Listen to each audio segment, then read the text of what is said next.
Assalamualaikum warahmatullahi wabarakatuh. Kami dari kelompok 5 dari kelas A1 angkatan 2018 akan mempresentasikan terkait PowerPoint kami yang berjudul Mengenal Manusia sebagai Makhluk Allah atau Mahrifatul Insan. Adapun anggota dari kelompok 5 yaitu yang pertama ada Yuni, Novi, Fitra Ulfa, Umi Ida, Wahana, dan Mediani. Terus selanjutnya, next. Yang pertama ada definisi manusia. Secara terminologis, ungkapan yang dipergunakan Al-Quran untuk menunjukkan konsep manusia dapat dibedakan atas 3 macam, yaitu Al-Insan, Al-Nis, Unas atau Al-Nas, Anasi, dan Anisi. Lalu ada Al-Bashar, ya, dan yang ketiga ada Banu Adam dan Zuriat Adam. Insan artinya jinak dan harmonis. Ada yang berpendapat berasal dari Nasia yang berarti lupa. Ada lagi yang berpendapat berasal dari Nasa, artinya berguncang. Bila dikaitkan dengan konteks agama, maka manusia membutuhkan agama sebagai pengingat dalam hidupnya. Next. Selanjutnya terdapat hakikat penciptaan manusia. Yang pertama, makhluk yang sempurna dan mulia. Yang kedua, makhluk yang bertanggung jawab. Ketiga, khalifah dan hamba Allah. Dan yang keempat, makhluk berakhlak. Dan yang kelima, yaitu makhluk kontroversial dari kemampuannya mengendalikan hawa nafsu. Terus selanjutnya bisa dilanjutkan oleh teman saya. Baik, di sini saya akan melanjutkan menjelaskan mengenai tujuan manusia sebagai makhluk, di mana dalam tujuan ini Allah itu menciptakan manusia. Nah, ditujukan dalam konteks hubungan manusia dengan Allah sendiri dan juga ditujukan dalam konteks hubungan manusia dengan manusia dan juga manusia dengan yang lainnya. Baik, untuk tujuan hidup manusia dengan manusia yang lain itu ada beberapa. Nah, untuk yang pertama, yaitu terdapat tujuan umum adanya manusia di dunia, di mana tujuan ini yaitu terdapat dalam surat Al-Anbiya ayat 107 yang artinya, dan tiadalah kami mengutus kamu, melainkan untuk rahmat bagi alam semesta. Dan untuk yang selanjutnya yaitu terdapat tujuan khusus adanya manusia di dunia, di mana dalam tujuan ini yaitu terdapat dalam surat An-Nahl ayat 97 yang artinya yaitu barang siapa yang mengerjakan amal soleh baik laki-laki maupun perempuan dalam keadaan beriman, maka sesungguhnya Allah Subhanahu wa taala akan memberikan kepadanya kehidupan yang baik dan akan diberi balasan kepada mereka dengan pahala yang lebih baik dengan apa yang telah mereka kerjakan. Nah, untuk yang ketiga yaitu terdapat tujuan individu dalam keluarga, di mana dalam tujuan ini terdapat dalam surat Ar-Rum ayat 21. Nah, untuk yang selanjutnya yaitu terdapat tujuan individu dalam masyarakat, di mana dalam tujuan ini maka nantinya manusia itu kan setelah menikah akan bermasyarakat. Selanjutnya akan dijelaskan oleh teman saya. Nah, baik, selanjutnya ada tujuan individu dalam beragama. Tujuannya yaitu menjadi warga negara yang baik di dalam lingkungan negara untuk mewujudkan negara yang aman, nyaman, serta makmur. Selanjutnya ada tujuan individu dalam pergaulan internasional. Nah, yang bertujuan untuk menjadi individu yang saling membantu dalam kebaikan dan individu yang dapat membedakan mana yang baik dan buruk dalam dunia globalisasi agar tidak kalah dan terlarut dengan terlena dengan indahnya dunia. Nah, selanjutnya next. Ada tujuan manusia terhadap diri sendiri, orang lain, dan lingkungan. Nah, tugas kekhalifahan terhadap diri sendiri meliputi menuntut ilmu pengetahuan, lalu menjaga dan memelihara diri dari segala sesuatu yang bisa menimbulkan bahaya dan kesengsaraan. Lalu termasuk di dalamnya yaitu surat Al-Tahrir adalah menjaga dan memelihara kesehatan fisiknya, memakan makanan yang halal, dan sebagainya. Selanjutnya ada yang menghias diri dengan akhlak yang mulia, yaitu jasmani tanpa rohani adalah benda mati, dan rohani tanpa jasmani adalah malaikat. Karena itu, orang yang tidak menghiasi diri dengan akhlak yang mulia sama halnya dengan jasmani tanpa rohani atau disebut dengan mayat.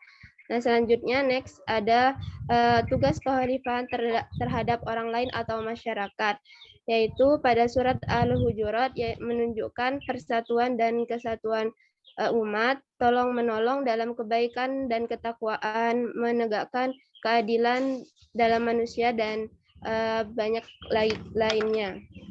Next, tugas kekhalifahan terhadap alam dan juga lingkungan, yaitu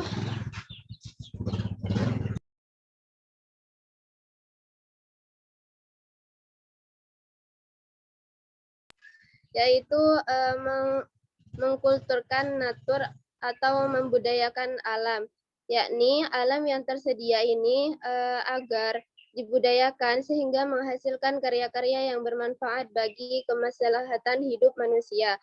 Ada mengalamkan budaya atau menaturkan kultur, yakni budaya atau hasil karya manusia harus disesuaikan dengan kondisi alam. Ada juga mengislamkan kultur atau budaya, yakni dalam berbudaya harus tetap komitmen dengan nilai-nilai Islam yang rahmatan lil alamin. Selanjutnya akan dijelaskan oleh teman saya. Baik, selanjutnya adalah potensi manusia. Yang pertama, hidayat al-ghariziyat atau potensi naluriah, di mana ini adalah dorongan primer yang berfungsi untuk memelihara keutuhan dan kelanjutan hidup manusia. Di antaranya adalah insting untuk memelihara diri seperti makan, minum, penyesuaian tubuh terhadap lingkungan, dan sebagainya. Kemudian yang kedua ada insting mempertahankan diri, yang mana ini bentuk dorongan ini dapat berupa nafsu, marah, bertahan, atau menghindar dari gangguan yang mengancam, baik yang berasal dari sesama makhluk maupun dari lingkungan alam. Kemudian berikutnya ada dorongan untuk mengembangkan jenis dan dorongan berupa naluri seksual. Yang kedua ada hidayat al-hasiyat atau potensi indrawi, yang mana ini adalah potensi indrawi yang berkaitan dengan peluang manusia untuk mengenal sesuatu di luar dirinya melalui alat indera yang dimilikinya. Manusia bisa dapat mengenal suara, cahaya, warna, rasa, bau, dan aroma maupun untuk bentuk sesuatu. Next. Yang ketiga ada hidayat akliyat atau potensi akal. Yang mana ini dianugerahkan Allah kepada manusia. Adanya potensi ini menyebabkan manusia dapat meningkatkan dirinya melebihi makhluk-makhluk lain ciptaan Allah. Potensi akal memberi kemampuan kepada manusia untuk memahami simbol-simbol hal-hal yang abstrak. Kemudian yang keempat ada hidayat al-diniyat atau potensi keagamaan. Ini di mana dalam diri manusia sejak lahir sudah ada potensi keagamaan, yaitu berupa dorongan untuk mengabdi kepada sesuatu yang dianggap memiliki kekuasaan yang lebih tinggi. Dorongan ini untuk mengabdi terimplementasi dalam berbagai macam unsur emosi seperti perasaan kagum, perasaan ingin dilindungi, perasaan takut, perasaan bersalah, dan lain-lain. Next. Berikut aplikasi Ma'rifatul Islam dalam keperawatan. Ini adalah dalam proses keperawatan Ma'rifatul Islam sendiri mengatur mengenai hubungan dari perawat dengan pasiennya, yang mana proses keperawatannya yaitu ketika seorang perawat berusaha hak atas dirinya tanpa merugikan hak dari orang lain atau pasien. Next.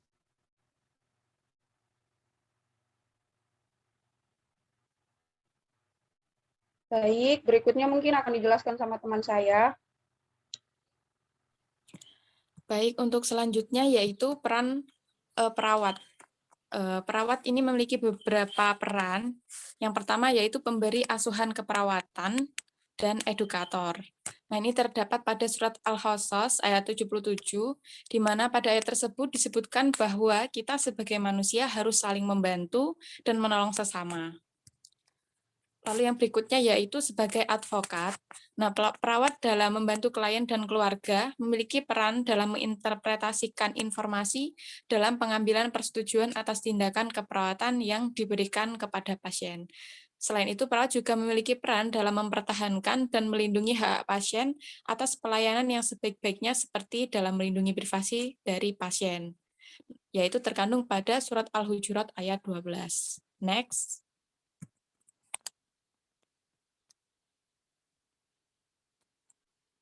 Nah, yang berikutnya yaitu berperan sebagai konsultan, yaitu sebagai tempat memberikan informasi atau tempat untuk konsultasi mengenai masalah dari klien, yaitu tercantum pada surat An-Nahl ayat 105. Lalu yang berikutnya yaitu sebagai peneliti atau pembaharu, yaitu perawat sebagai pembaharu dapat menemukan atau meneliti sebuah ilmu pengetahuan dalam dunia keperawatan dengan tujuan meningkatkan kualitas pelayanan serta kualitas perawat di masa yang akan datang. Nah, hal ini tercantum pada surat Ar-Rum ayat 8. Next. Nah, yang berikutnya yaitu penerapan ma'rifatul insan dalam kehidupan sehari-hari dan kegiatan profesional perawat. Untuk yang pertama, dalam kehidupan sehari-hari, yang dapat dilakukan yaitu mensyukuri segala sesuatu yang kita miliki, baik jasmani maupun rohani, memanfaatkan panca indera kita untuk melakukan kegiatan yang bermanfaat, menghormati dan saling tolong-menolong antar sesama manusia, lalu senantiasa melakukan segala sesuatu dengan niat ibadah dan meningkatkan ketakwaan kita kepada Allah. Lalu untuk penerapan dalam kegiatan personal profesional keperawatan, yaitu tidak membeda-bedakan manusia dalam menjalankan asuhan keperawatan, memberikan pelayanan secara biopsiko-sosio-spiritual, lalu menerapkan prinsip caring kepada pasien dalam memberikan asuhan keperawatan. Lalu menjaga hubungan baik dengan teman sejawat, baik internal maupun eksternal profesi, lalu menjaga kerahasiaan klien dan menghargai orang lain sebagai makhluk sosial yang memiliki keunikan masing-masing. Nah, sekian presentasi dari kami. Mohon maaf apabila ada salah kata maupun perbuatan. Kami akhiri, wassalamualaikum warahmatullahi wabarakatuh.